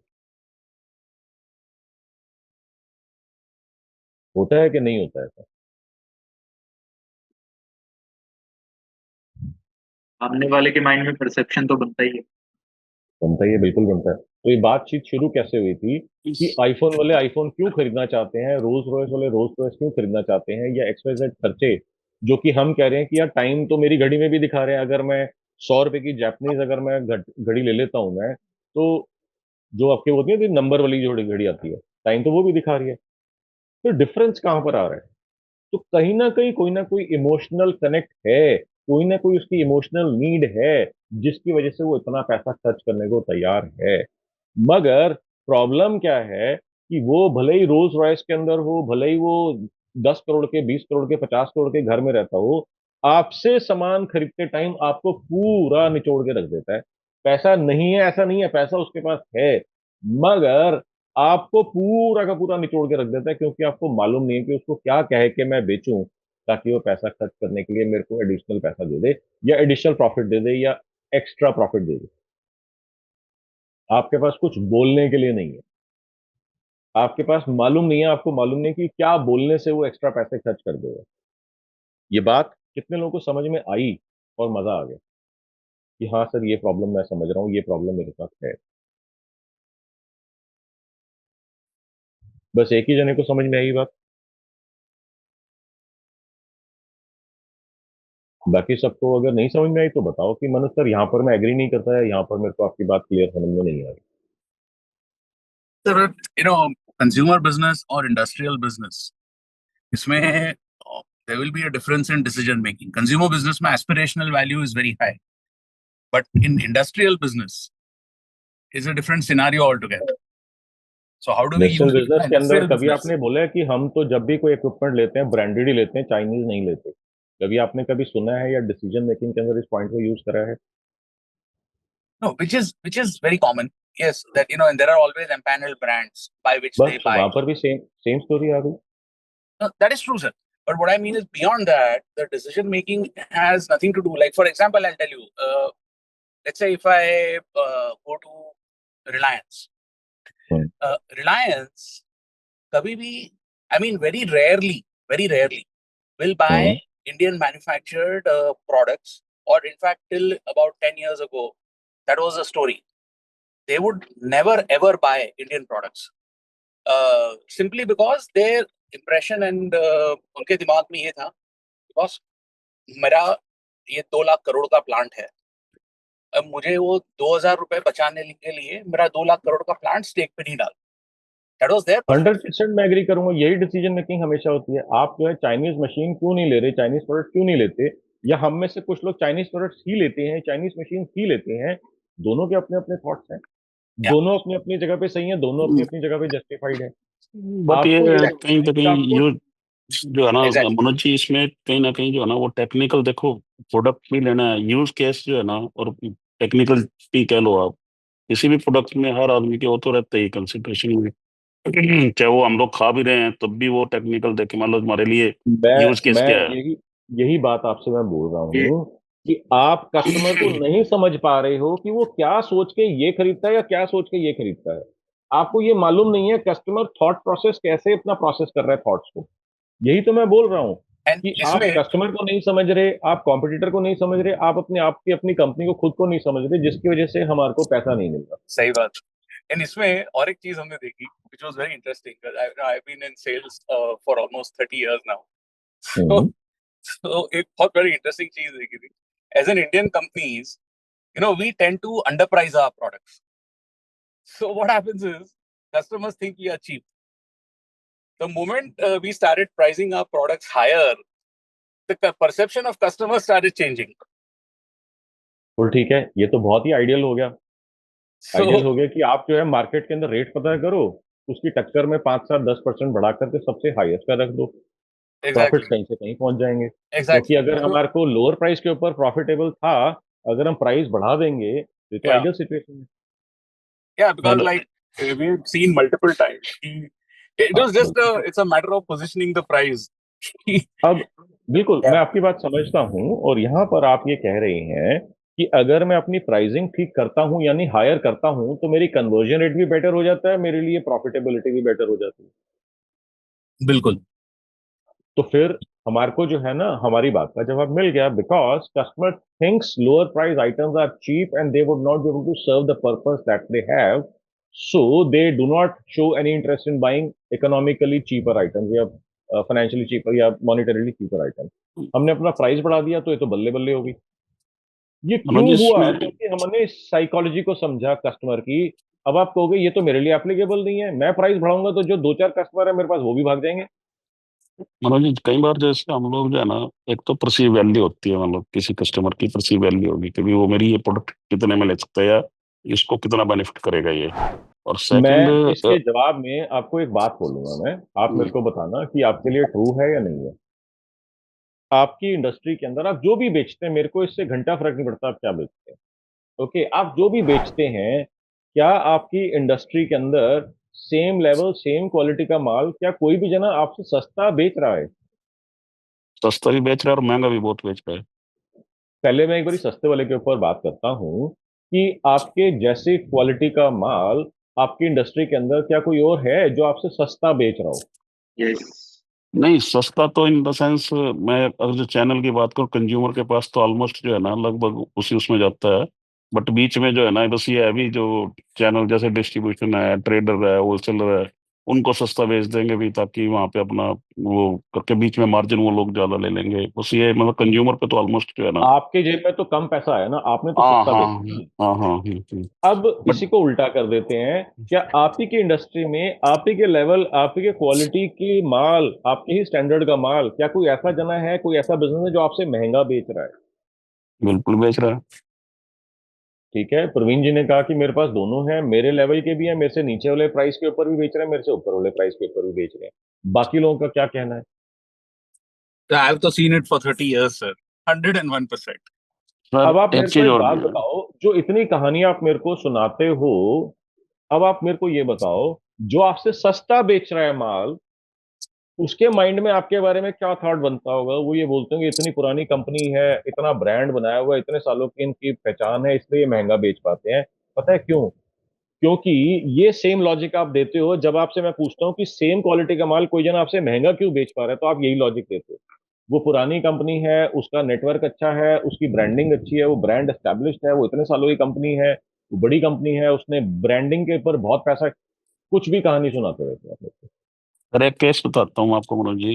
ये बताओ। कई बार इसके पीछे रीजन भी होते हैं, मान लो सस्ता महंगा बेचने के पीछे। हम्म। मान लो अब हम एक मशीन मान लो जैसे इंपोर्ट करते हैं बाहर से, कर रहे थे, जापानीज मशीन थी वो 1.25 करोड़ की। ठीक है। ठीक है। और लास्ट ईयर मतलब जो है ना एक आया कि आप ये मशीन हमारी यहाँ लगवा लो, नॉर्थ इंडिया में एक लग गई, इंडिया में जैसे लगेगी तो मैं 60-62 के आसपास दे दूंगा ये आपको। ठीक है, मतलब आगे और कह रहे हो उसने आधे से भी कम में दे दी है वो मशीन। और उसके बाद कहता है जी मैं आपसे पैसे भी जो है ना आप 6 महीने बाद आपकी सक्सेसफुल रनिंग के बाद लूंगा। और ठीक जो है। चलो ठीक है जी, अब उसने वो मशीन यहाँ पे लगा दी और सक्सेस भी होगी मशीन वो। ठीक है जी। अब नेक्स्ट ईयर इस साल एक दूसरा भाई उसका और आ गया जी। ठीक है जी। होगा तो जी मैं 40 में दे दूंगा आपको, मेरी भी लगा ठीक। लो। ठीक है अगले जी। साल चला कर नहीं उतार के ले जाऊंगा मैं। ठीक है नहीं, जी। तो मेरा कहना मतलब है कि उसकी वैल्यू क्या है, क्योंकि कंपटीशन में आके और वो लगा के मतलब प्राइस भी कम कर रहे हैं और वो सिर्फ एक किस्म से अपने आप को प्लेस भी कर रहे हैं अभी ताकि उनके दूसरा हिसाब उसके। से, हाँ, उनके हो सकता है हिसाब वो से डिस्काउंट करके भी दे रहे हो, मेरे को भी नहीं पता क्योंकि मुझे ये नहीं मेरे पता को इस चीज का। उसका, अगर मतलब अगर हमारे को खुफियापंती करनी है तो उसकी तरीके बता दूंगा मैं। उनकी खरीद कितने की पड़ी आप ये निकाल सकते हो। अगर वो इंडिया की कंपनी है, इंपोर्ट कर रही है, तब भी आप निकाल सकते हो इंपोर्ट एक्सपोर्ट डेटा से। अगर इंडिया की कंपनी है, इंडिया की किसी और कंपनी से ले रही है, तो आप जीएसटी डेटा से निकाल सकते हो। सब चीज निकल आती है इसके नहीं अंदर। मतलब बाहर की माई पॉइंट फॉरनर है। बीइंग, हाँ, तो इंपोर्ट कर रहे होंगे ना, तो इंपोर्ट की इनवॉइस वैल्यू आपको मिल जाएगी इंपोर्ट एक्सपोर्ट डेटा के अंदर। उसका नहीं एचएसएन और कोड या डायरेक्ट कंपनी का नाम डालना, सब कुछ वो दिख जाएगा आपको वहां पे। वो तो डायरेक्ट ही है सर, वो तो डायरेक्ट ही पार्टी है, एक्सपोर्ट बाहर से एक्सपोर्टर ही है डायरेक्ट। सो इसका मतलब जो उन्होंने आपको 1.5 करोड़ की मशीन 60-70 लाख में दी, इसके क्या मतलब है? उनके हिसाब से उन्होंने एक स्ट्रेटेजिक मूव चला, हाँ जिसके अंदर उन्होंने कहा कि मेरा एक बार एक सक्सेसफुल इंस्टॉलेशन हो जाएगा तो मैं इसको दिखा के प्रॉफिट कमा लूंगा। ये जो मैं इसमें यहाँ पे 60-70 लाख का लॉस ले रहा हूँ, मैं अगले 2 4 5 ऑर्डर में मैं इसको पूरा कर लूंगा। उसने स्ट्रैटेजिक मूव चली। अब पॉइंट इज कि इसको देख करके किसी और को भी आइडिया आ गया, उसने भी कर दिया, उसने और पैसा रिड्यूस कर दिया। तो ये राजीव की बात तो ट्रू हो गई।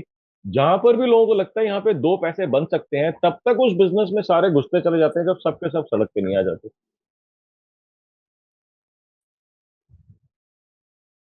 मैंने उसके साथ एक खेल खेला। बिल्कुल ठीक है, बताओ। मैंने उसको कहा मतलब ये तेरी मशीन 60 की है या 50 की है या 70 की है, मेरे को कैसे पता। भी हाँ। तू मेरे को एक बार फर्स्ट इंस्टॉलेशन पे सक्सेसफुल होगी तो डिस्काउंट क्या देगा तू मेरे को। हाँ। कि भी तू 60 की बेचता तो मेरी 50 की वैल्यू लगेगी, तू 70 की बेचता तो मेरी 60 की लगेगी। ठीक है। मेरे को पता था 6 महीने या साल के बाद तो कंपटीशन में हो सकता है यही 60 रुपए कर दे। बिल्कुल ठीक बात है। और जब मैं सेटलमेंट करूँ तो उस टाइम का प्राइस मेरा क्या रहेगा, तो उसने मतलब उस चीज के ऊपर भी चलो एग्री हुआ वो। अब हम्म। पॉइंट ये आया कि उसके चक्कर में उसने वहां पे मतलब एक साल में 20 मशीनें बेच ली। अब दूसरा जो आया उसने मतलब उसके साथ भी उसने 40 की, उसके साथ भी यही कंडीशन 10 की आ गई साथ में, ठीक 10 है। लाख की। अगर जो वो 40 की बेचता है 1 साल बाद तो 30 की रहेगी, और 1.25 करोड़ वाली 30 पे आ गई। ठीक है। तो मतलब हर आदमी के माइंड में उसकी जो परसीव वैल्यू है ना वो चेंज हो गई अब प्रोडक्ट की, कि आपने ये ये देखना प्रोडक्ट। है हाँ हाँ। आपने ये देखना है कि क्या ये स्ट्रैटेजी जो है आपके बिजनेस में आपके रेवेन्यू और प्रॉफिट को ग्रो करने में हेल्प कर सकती है। अगर आप कहते हो नहीं कर सकती, तो फिर वो हमारे लिए एप्लीकेबल नहीं है। उसने रिस्क लिया, उसका रिस्क उसको पे करा कि नहीं करा हमारे को मालूम नहीं है। या तो आप मेरी स्ट्रैटेजी के साथ में ना पूरा पूरा आप मेरे पास मैथ लेकर के बैठो, उसने ये करा, उसको यहाँ पर इसने एडिशनली इतना लॉस उठाया, उसने इतना माल बेचा, उसके अंदर सारा लॉस उसने रिकवर कर लिया। परसेप्शन क्या हुई, मार्केट के अंदर क्या वैल्यू बैठी, मेरे को और आपको इससे फर्क नहीं पड़ता। उस कंपनी ने पैसा बनाया कि पैसा जलाया, हमारे को सिर्फ ये देखना है। सर जितने उसने मेरे को बोला था ना रेट, उसी रेट में उसने बाद में मशीन ने बेची मार्केट में। 60 लाख की, साठ हाँ। सत्तर लाख की। हाँ सर। तो इसका तो मतलब सर, तो इसका हाँ। मतलब कि वो जो है, आप कह सकते हो कि शायद आप लकी थे, आपने एमआरपी पे नहीं खरीदी, आपने रियल प्राइस पॉइंट के ऊपर खरीद ली। So if I तो can ask one question, clarification, one हाँ जी, clarification. परवीन जी ये बोलो। मैन्युफैक्चरर था कि ट्रेडर था? मैन्युफैक्चरर। अच्छा ठीक ठीक, ओके थैंक्स। बट इससे क्या कन्वर्सेशन में चेंज आया? अगर वो ट्रेडर होता या मैन्युफैक्चरर होता, उससे क्या चेंज आता है इस कॉन्वर्सेशन के अंदर? इससे बहुत फर्क पड़ता है ना सर। ट्रेडर को बताओ ना।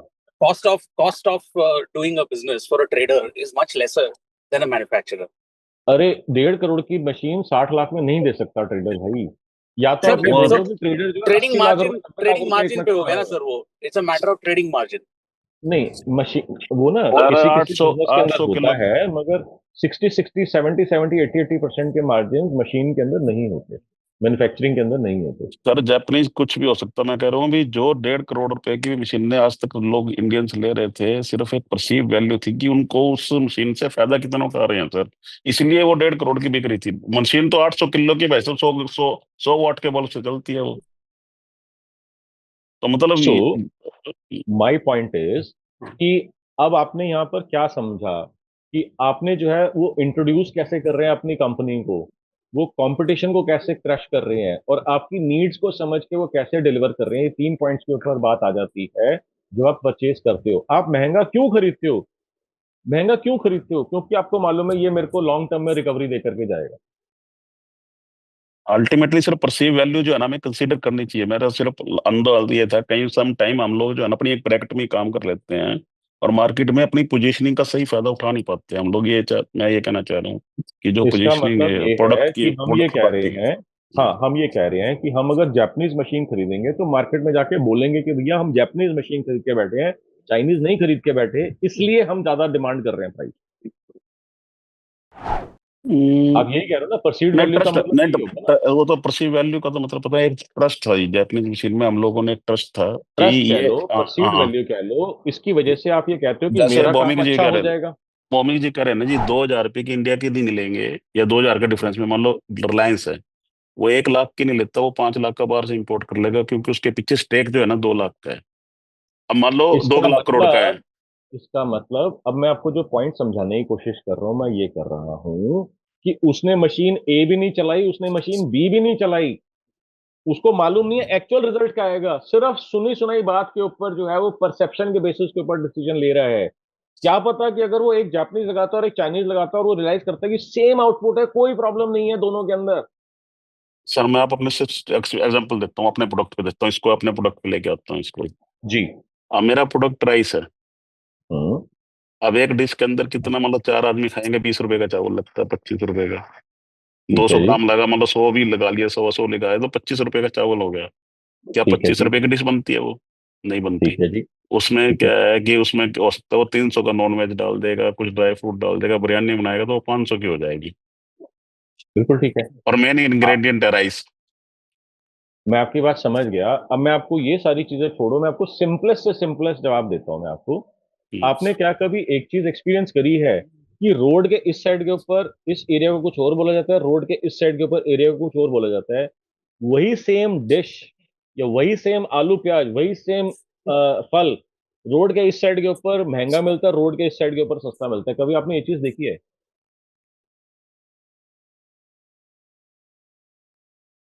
या फिर उन रियल एस्टेट के अंदर बात कर लो, रोड के इस साइड के ऊपर जो है मकान या दुकान की कीमत और रोड के इस साइड के ऊपर मकान या दुकान की कीमत में जमीन आसमान का फर्क आ जाता है। साउथ फेसिंग नॉर्थ फेसिंग में आ जाता है फर्क से।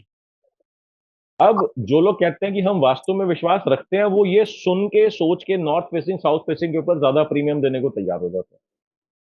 अच्छा, मकान जो होते हैं, अगर मान लीजिए बिल्डिंग है, तो नीचे वाले महंगे होते हैं या ऊपर वाले महंगे होते हैं? ऊपर दोनों वाले की सोच। ऊपर वाले से। जो नॉर्थ इंडिया के अंदर लोग होंगे वो कहेंगे नीचे वाले, हाँ जी, यही तो है। जो जो जो महाराष्ट्र साइड के साउथ साइड के वो कहेंगे ऊपर वाले। सर हर फ्लोर का एक्स्ट्रा चार्ज लेते हैं। सर 3 फ्लोर अब की बिल्डिंग है तो नीचे वाला है जी, अगर जो 50 फ्लोर की बिल्डिंग है तो ऊपर वाला है। क्या साइंस है, क्या लॉजिक है इसके पीछे? और हम लोग जो है महंगा ऊपर भी जा रहे हैं। लिफ्ट अगर नहीं चली, फंस गए, मेरे घर में ओल्ड पेरेंट्स हैं, रात को फंस गए, 30वें फ्लोर के ऊपर रहते हैं, और हम महंगा भी दे रहे हैं, रिस्क भी ले रहे हैं। क्या लॉजिक है इसके पीछे? फिर मेरी वाइफ को चक्कर भी आते हैं ऊपर जाकर के, जब वो 30 फ्लोर से नीचे झांकती है। ये प्रैक्टिकल चीजें मैं बता रहा हूं आपको मैं।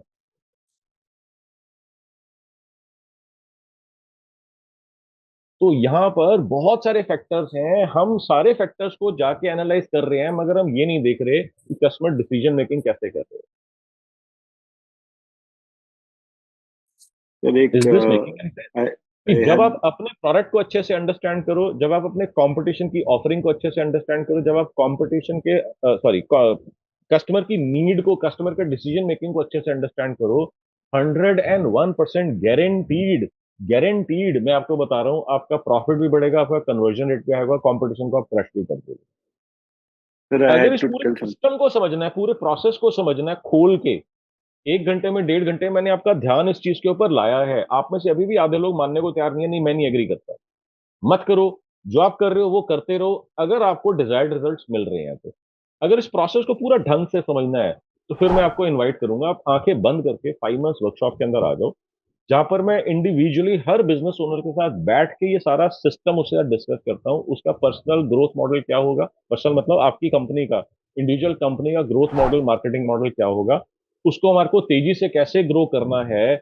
मैं आपके साथ इंडिविजुअल लेवल के ऊपर बैठूंगा after my session is over. जो आप प्रोडक्ट के बारे में बता रहे थे, जो hmm, customer, I had one customer, corporate customer, तो जी। उसने मेरे को जब ऑर्डर दिया कि भी मेरे को बहुत अच्छा एक गारमेंट, मतलब they wanted white shirt, so when I gave them a price which was hmm, the best according to me, the best fabric, सब कुछ लेके, तो उन्होंने बोला हम्म, नहीं मेरे को तो ये बहुत सस्ता लग रहा है, इसको मेरे को और एक्सपेंसिव चाहिए। मैंने ठीक कुछ है, नहीं किया, उसी product, because I know that fabric is the best, तो ठीक है। मैंने उसी प्रोडक्ट को रीनेम करके रीलेबलिंग किया और मैंने उसको दिया। पहले जो मैंने 600 बोला उसको मैंने 1500 बोला। उसने सोचा भी नहीं, उसने परचेज ऑर्डर इशू कर तो भगवान करे ऐसे कस्टमर रोज मिले ना, 10 साल में 15 साल में एक नहीं मिलना चाहिए ना। दिया, and that customer regularly takes from me at that same price. बिल्कुल ठीक है, बिल्कुल ठीक है। सो पॉइंट इज कि आपने जो है ना यहाँ पर ये देखना है, ये स्ट्रैटेजी से आया है या किस्मत से आया है। अगर आपकी स्ट्रैटेजिक अप्रोच की वजह से ऐसा हुआ, तो इसको आप रेप्लिकेट कर सकते हो। अगर ये किस्मत से आया, तो उसको रेप्लिकेट करना बड़ा मुश्किल हो जाता है। इसका मैं बताऊं, फीडबैक भी आपकी लेना बात को, जरूरी है सर। सॉरी क्या कह रहे इसका हो परवीन? इसका फीडबैक लेना जरूरी है सर, क्योंकि सम टाइम हम लोग जो मतलब कर देते हैं, मतलब हम लोग कैसे करते हैं, तो सम टाइम जो है ना, सामने वाला आदमी उसको वैल्यू फॉर मनी जो है ना, उसके हिसाब से मतलब बाद में उसकी एक फीडबैक लेना जरूरत नहीं, तो फिर वो किसी वैल्यू सेट कर सकते हैं हम प्रोडक्ट के लिए आगे चलो, के लिए। मैं जो है ना आपको इसकी साइंस ही बता देता हूँ, पेड वर्कशॉप से लेकर के, जिन्होंने 4 डेज करी है, ये साइंस मैंने ब्रीफली वहां भी डिस्कस करी थी। जो लोग 5 मंथ्स करेंगे उनके मैं बहुत डिटेल में इस साइंस को डिस्कस करूंगा, और जबरदस्ती मार पीट के आपसे काम करवा लूंगा मैं। क्योंकि काम नहीं करोगे ना, तो मजा नहीं आएगा। सो हम लोग जो है, हमेशा हमेशा स्पेकुलेट करते हैं, गेस करते हैं कस्टमर क्यों खरीदता है, XYZ रीजन से खरीदता है। हम कभी जाके पूछते ही नहीं है कस्टमर से, भाई तूने मेरे से क्यों खरीदा ये। एग्जैक्टली, ये अब बात हुई थी, आपने बताया तो सर ये। जी। हम फीडबैक कस्टमर है। से जाके पूछ ही नहीं रहे कि भाई तूने मेरे से खरीदा तो क्यों खरीदा। अरे मैं कह रहा हूं, इतना ज्यादा धक्का मारने के बाद, इतना ज्यादा मैं कह रहा हूं कि उसको फोर्स करने के बाद जाकर के जब एक जने ने पूछा कहते हैं सर मेरी तो आंखें खुल गई, मैं कुछ सोच ही नहीं सकता था जिंदगी में कि ऐसा हो सकता है मेरे साथ में। फॉर एग्जाम्पल, एक पास्ट बैच पार्टिसिपेंट 5 मंथ्स के अंदर उनका जो था शेयर ट्रेडिंग का पोर्टल था, शेयर ट्रेडिंग का बिजनेस था उनका। वो शेयर ट्रेडिंग अपनी वेबसाइट पे, जैसे आपने जीरोधा का काइट आपने सुना होगा, तो वैसे उनका अपना खुद का एक पोर्टल था जहां पर वो शेयर ट्रेडिंग करवाते थे। तो जिसके अंदर एफएनओ भी होता था, डे ट्रेडिंग भी होता था, एक्सवाइजेड होता था। तो आपको हो सकता है ना पता हो, उससे कुछ फर्क नहीं पड़ता, शेयर ट्रेडिंग का प्लेटफॉर्म था। अब मैं उनको जाके बोल रहा था कि जाओ और पूछो कि मार्केट के अंदर तो दर्जनों शेयर ट्रेडिंग प्लेटफॉर्म है, आपके साथ आपका प्लेटफॉर्म ही वो क्यों यूज कर रहे हैं। टालते रहे, 1 हफ्ता, 2 हफ्ता, 4 हफ्ते। मैंने बोला पूछ लिया, कहते नहीं पूछा। मैंने कहा खड़े हो जाओ, आप क्लास में मत आओगे, नहीं आओगे जब तक आप ये करके नहीं आओगे। अभी जाओ, आधे घंटे के बाद वापस आना, मिनिमम 3 से 5 लोगों से बात करके आना। वो 15-20 मिनट के बाद वापस आए और उनकी आंखों में एक बड़ी कमाल की चमक थी। मालूम है क्या पूछ करके आए थे? मैंने उनको सिंपल 3 क्वेश्चंस दिए थे। क्वेश्चन नंबर 1, कि आपकी क्या नीड थी, क्या पेन था, क्या प्रॉब्लम था जिसकी वजह से आपको इस प्रोडक्ट या सर्विस की जरूरत थी। ये आपको पेड वर्कशॉप से मैं ला करके आपको मैं साइंस बता रहा हूँ। नोट कर लो इसको, इसको यूज कर लो, आपका पूरा का पूरा बिजनेस ही चेंज हो जाएगा। पूरा का पूरा धंधा ही ऑल्टर हो जाएगा अगर आपने एक इस सिंपल इस स्ट्रैटेजी को ही अगर आपने छाप लिया। क्वेश्चन नंबर 1, कि क्या दिक्कत थी, क्या प्रॉब्लम थी, क्या पेन एरिया था, क्या रीजन था जिसकी वजह से आपको मेरे प्रोडक्ट या सर्विस की आवश्यकता हुई, नीड हुई। क्वेश्चन नंबर 2, मार्केट के अंदर तो दर्जनों या हंड्रेड या थाउजेंड्स ऑफ ऑप्शंस अवेलेबल हैं, उन सारी ऑप्शंस को छोड़ के आपने मेरे से ही क्यों ये खरीदा।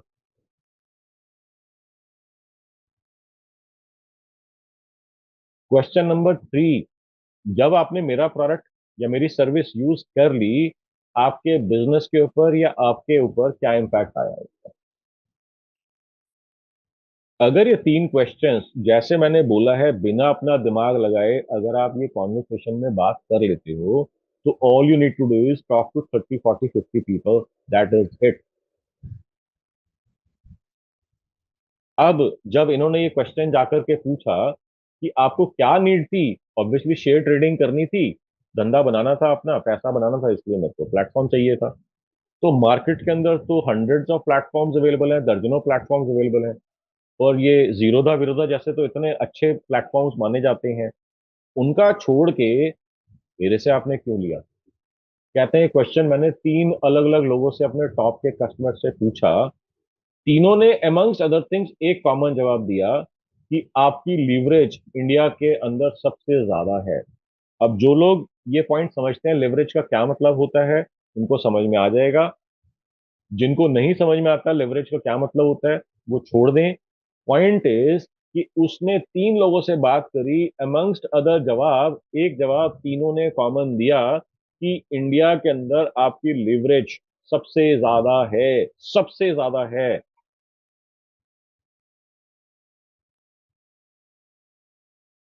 कहते हैं मैं 10 साल से अपना प्लेटफॉर्म रन कर रहा हूं, मेरे को ही मालूम नहीं थी ये बात कि मेरी इंडिया की हाईएस्ट लेवरेज प्लेटफॉर्म है, हाईएस्ट लेवरेज ब्रोकिंग कंपनी है जो हम प्रोवाइड करते हैं। कैसे पता लगी ये बात? अपने कस्टमर से बात करके। आज तक इस दिन से पहले मैं जब उनसे पूछता था कस्टमर क्यों खरीदता है, हमारी सर्विस बेटर है, हमारी अवेलेबिलिटी बेटर है, हमारा कस्टमर सपोर्ट अच्छा है, हमारा रिस्पॉन्स टाइम बहुत कम है, हमारा एक्स ज्यादा है, हमारा वाई ज्यादा है, हमारा जेड ज्यादा है, हमारे इतने ऑफिसेज हैं, हमारे इतने लोग हैं, हमारे एक्सेसिबल, क्या नाटक, क्या कहानियां सुनाते थे वो मेरे को।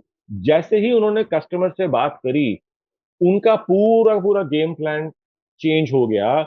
इस दिन के बाद से हमने उनको ये कह के मार्केट करने के लिए मैंने उसको ये बोला कि आज के बाद अपने आप को जब मार्केट करोगे, जो भी कहानियां आप सुनाते हो, सबसे ऊपर सबसे पहली कहानी आप क्या सुनाओगे?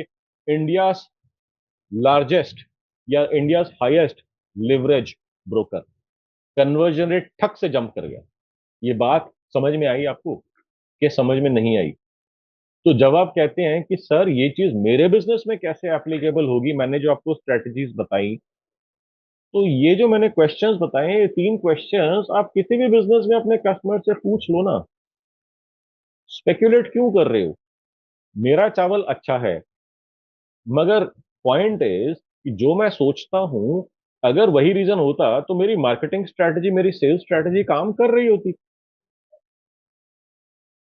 मेरा मशीन अच्छी है, मेरा सर्विस अच्छी है, मैं बाल अच्छे से काटती हूँ, मेरा जो सैलून के अंदर जो मास्टर है वो बहुत अच्छा है, वो है एक्सपर्ट है।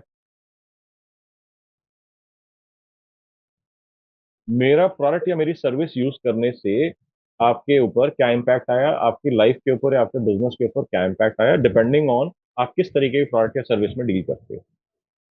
तो जो हम डिसाइड कर रहे थे कि जापानीज मशीन, चाइनीज मशीन, या हम बात कर रहे थे कि इंडिया से नहीं लेते बाहर से लेते हैं, या हम कोई भी और कहानी अपने आप को सुना रहे हैं कि उसका क्रेडिट ज्यादा है, मेरा क्रेडिट नहीं है, इसकी वजह से माल नहीं बिकता, या वो डिस्काउंटिंग ज्यादा दे रहा है, हमारा डिस्काउंटिंग कम है, इसकी वजह से माल नहीं बिकता, आप जो है हमेशा स्पेकुलेट कर रहे हो। सीमा जी, बताया तो मैंने अभी आपको कि आपको मेरे से प्रोडक्ट या सर्विस यूज करने के बाद आपकी लाइफ के ऊपर, आपके बिजनेस के ऊपर क्या इम्पैक्ट आया। ये मैंने आपको पेड वर्कशॉप से एक आपको जेम मैंने आपको ला करके दिया है। सिर्फ ये एक्सरसाइज जब मैं आपसे करवाऊंगा, आपका पूरा गेम ही पलटने लग जाएगा, पूरा गेम ही आपका पलटने लग जाएगा। Is this making any sense? Are you guys with मी?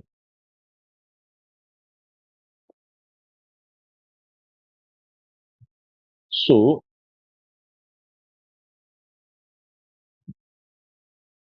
यार, इसमें फिर से लोग दिमाग लगा रहे हैं, वाई चूज अस, मैं फीडबैक ले लूं, मैं एक ईमेल भेज देता हूँ, ईमेल के ऊपर जवाब मांग लूंगा, मैं अपनी सेल्स टीम को लगा दूंगा, सेल्स टीम जाकर के उनसे पूछ लेगी, फिर अपना दिमाग लगा लिया। मैंने बोला कि मैंने लाला जी को बोला जाओ पूछो, तो लाला जी आप हो या आपकी सेल्स टीम का लड़का है? पूछो, बात करो। तो इसमें मैंने ना तो आपको बोला कि ईमेल भेजो, ना मैंने बोला व्हाट्सएप भेजो, ना मैंने आपको बोला फीडबैक फॉर्म लो। Feedback forms are the worst ways to collect data, worst ways to collect data.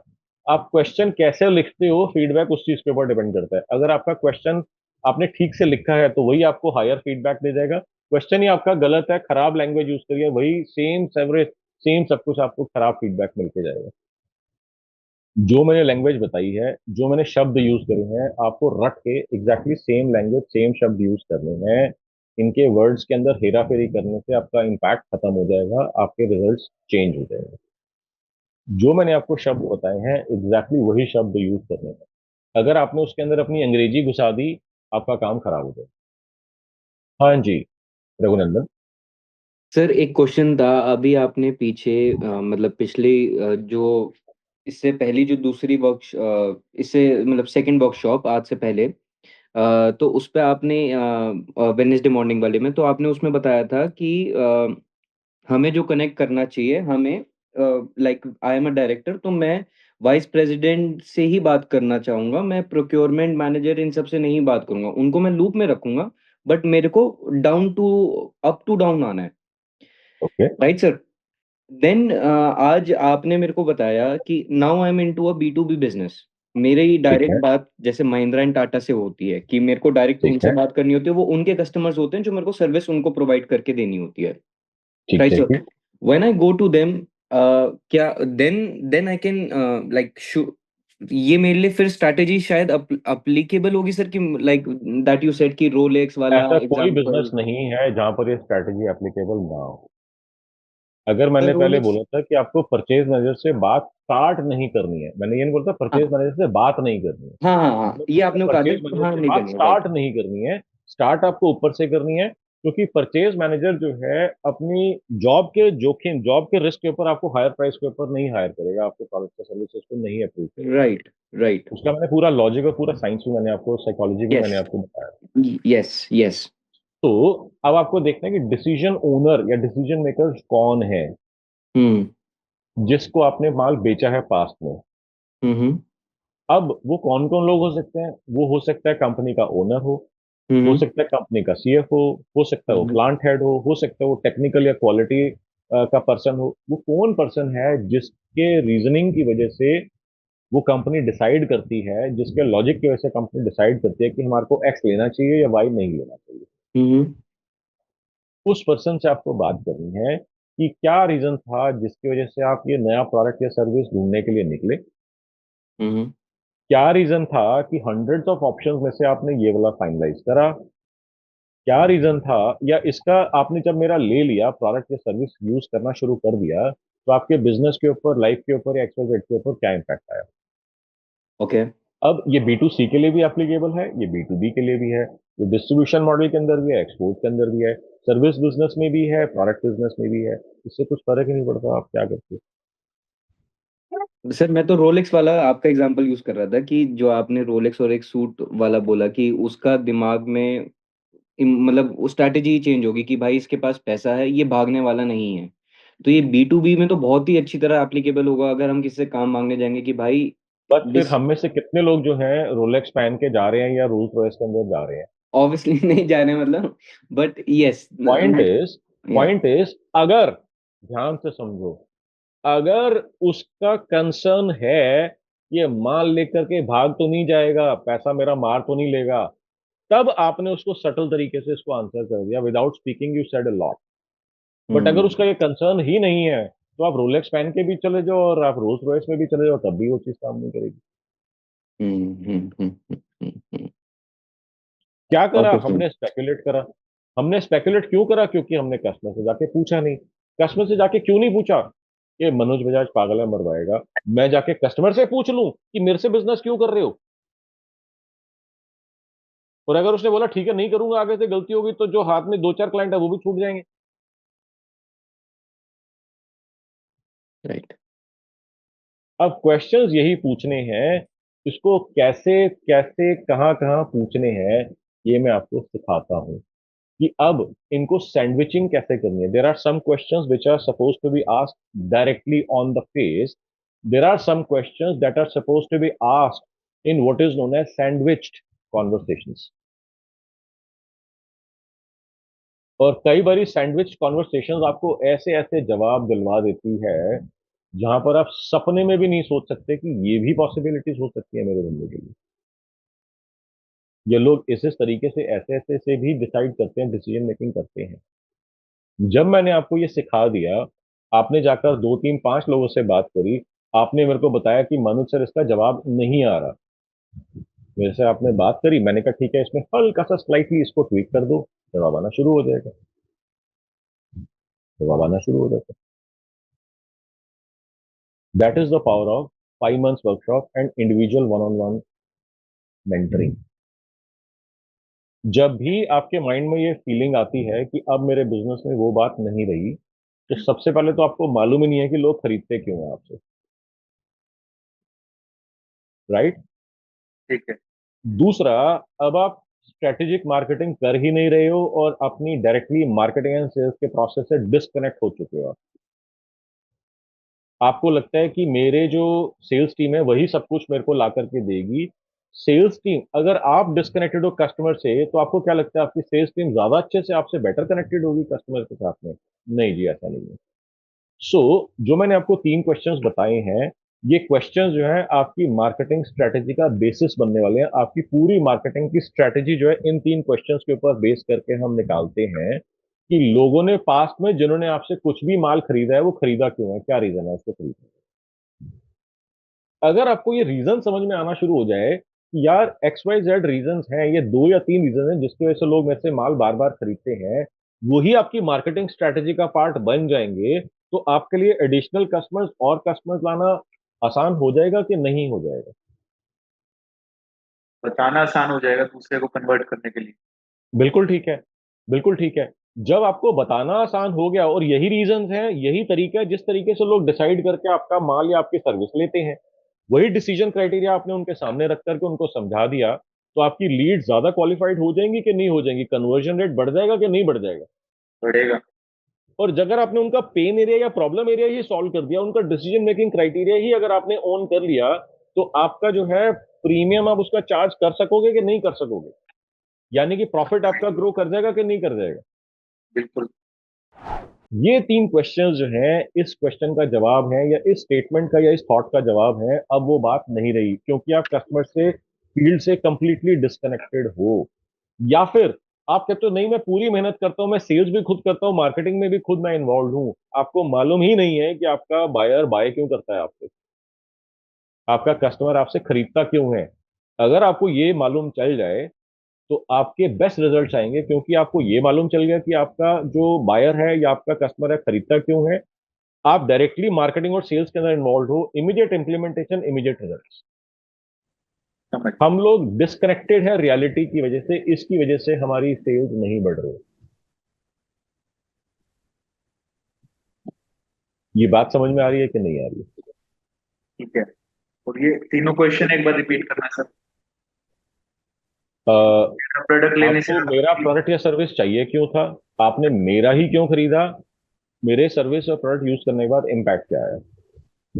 Okay जी, so with that note thank you so much, I will see you next Wednesday, and देखता हूँ मैं जो Wednesday का day change होगा या Thursday होगा या सैटरडे होगा, जो भी होगा मैं आपको कन्वे कर दूंगा sir. Thank you sir, thank you. Thank you sir.